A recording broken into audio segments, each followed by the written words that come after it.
मुख्यमंत्री नीतीश कुमार जी का मॉडल को तो देश अपनाता है। केंद्र सरकार ने कई सारे योजनाओं को अपनाया है और इस देश के कई प्रदेश की सरकार ने भी अपनाया है। बेहतर काम करने के बावजूद अगर संजय जायसवाल जी को इस तरह के काम नहीं दिख रहे हैं या फिर वो अपने हिसाब से डाटा को प्रस्तुत कर रहे हैं तो मुझे लगता है कहीं न कहीं वो अपनी पार्टी पे भी सवाल उठा रहे हैं। नमस्कार, मैं हूं जूली। आप इस वक्त देख रहे हैं द इंडिया टॉप। बिहार में विशेष राज्य के दर्जे की बात पर भाजपा और जेडीयू में एक तरीके से जुबानी जंग छिड़ गई है, जहां एक तरफ जेडीयू लगातार बिहार को विशेष राज्य का दर्जा दिलाने की मांग कर रही है, वहीं भाजपा बार बार इस मांग को नकार रही है और ये कह रही है कि बिहार को विशेष राज्य का दर्जा दे पाना संभव नहीं है। इसको लेकर के कल भाजपा के प्रदेश अध्यक्ष डॉक्टर संजय जायसवाल ने फेसबुक पर एक लंबा चौड़ा पोस्ट भी किया था और उसमें बताया था कि जो डेटा उन्होंने जारी किया है उसके मुताबिक ये पता चलता है कि केंद्र सरकार कितनी मदद कर रही है बिहार की, लेकिन इसके बावजूद बिहार में जो जेडीयू के नेता हैं वो विशेष राज्य के दर्जे की मांग कर रहे हैं। और इसके साथ ही उन्होंने जेडीयू नेताओं पर व्यंग करते हुए कहा था कि वो अपनी गलती नहीं सुधारते हैं और नीति आयोग की रिपोर्ट में कमियां निकालते हैं। अब इस पर जेडीयू के प्रवक्ता निखिल मंडल ने पलटवार करते हुए कहा है कि अगर बिहार में विकास नहीं हुआ है तो ये सिर्फ जेडीयू की जिम्मेदारी नहीं बनती है, ये भाजपा की भी जिम्मेदारी है, क्योंकि बिहार में दोनों ही पार्टियां मिलकर सरकार चला रही है। एनडीए में दोनों ही पार्टियां शामिल हैं। क्या कुछ कहा है निखिल मंडल ने, पहले आप सुनिए। मुख्यमंत्री नीतीश कुमार जी का मॉडल को तो देश अपनाता है। केंद्र सरकार ने कई सारे योजनाओं को अपनाया है और इस देश के कई प्रदेश की सरकार ने भी अपनाया है।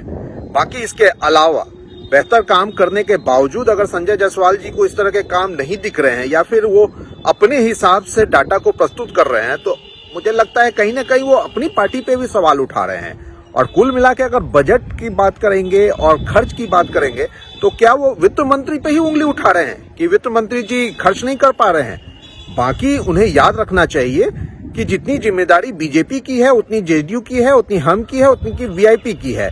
चारों दल मिलकर एनडीए की सरकार चला रही है बिहार में, सबके दायित्व बने हुए हैं, कोई अपने दायित्व से पीछे नहीं हट सकता है।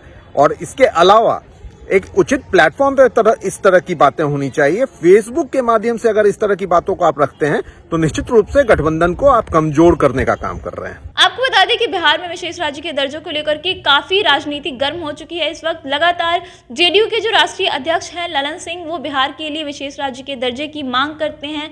वो तकरीबन रोजाना एक ट्वीट करते हैं और उसमें भारत के प्रधानमंत्री नरेंद्र मोदी को टैग करके कहते हैं कि बिहार को विशेष राज्य का दर्जा दे देना चाहिए। इस पर जेडीयू को दूसरे दलों का भी समर्थन मिला हुआ है। आरजेडी भी विशेष राज्य के दर्जे की मांग का समर्थन करती है। इसके साथ साथ हिंदुस्तानी अवाम मोर्चा भी बिहार के लिए विशेष राज्य के दर्जे की मांग का समर्थन करती है। लेकिन एनडीए के ही घटक दल जो कि केंद्र में भी सरकार में है, भाजपा, लगातार इस मांग को नकार रही है। वो कह रही है कि बिहार को विशेष राज्य के दर्जे की कोई ज़रूरत नहीं है और बिहार को विशेष राज्य का दर्जा दे पाना संभव भी नहीं है। इसको लेकर के कल भाजपा के प्रदेश अध्यक्ष संजय जायसवाल ने फेसबुक पर पोस्ट भी किया और साथ ही उन्होंने जेडीयू नेताओं पर व्यंग किया था, जिस पर अब पलटवार करते हुए जेडीयू के प्रवक्ता हैं निखिल मंडल, उन्होंने कहा है कि अगर बिहार में विकास नहीं हुआ है तो इसका जिम्मेदार दोनों पार्टियों को माना जाना चाहिए, सिर्फ जेडीयू के ऊपर ये जिम्मेदारी नहीं थोपनी चाहिए। इसके साथ ही उन्होंने कहा कि वो गठबंधन में रह के अगर इस तरीके से बयान देते हैं तो इसका असर जो है वो एनडीए की सरकार पर भी पड़ेगा। उन्होंने कहा कि बिहार के विकास के लिए ज़रूरी है कि केंद्र सरकार बिहार की सहायता करे और इसलिए बिहार को विशेष राज्य का दर्जा दे देना चाहिए। फिलहाल इस वीडियो में इतना ही। ये वीडियो आपको कैसा लगा हमें कमेंट करके ज़रूर बताएं। साथ ही अगर अभी तक आपने हमारे YouTube channel the India top को सब्सक्राइब नहीं किया है तो इसे सब्सक्राइब कर लें और अगर ये वीडियो हमारे फेसबुक पेज पर देख रहे हैं, पेज को लाइक और फॉलो ज़रूर कर लें। धन्यवाद।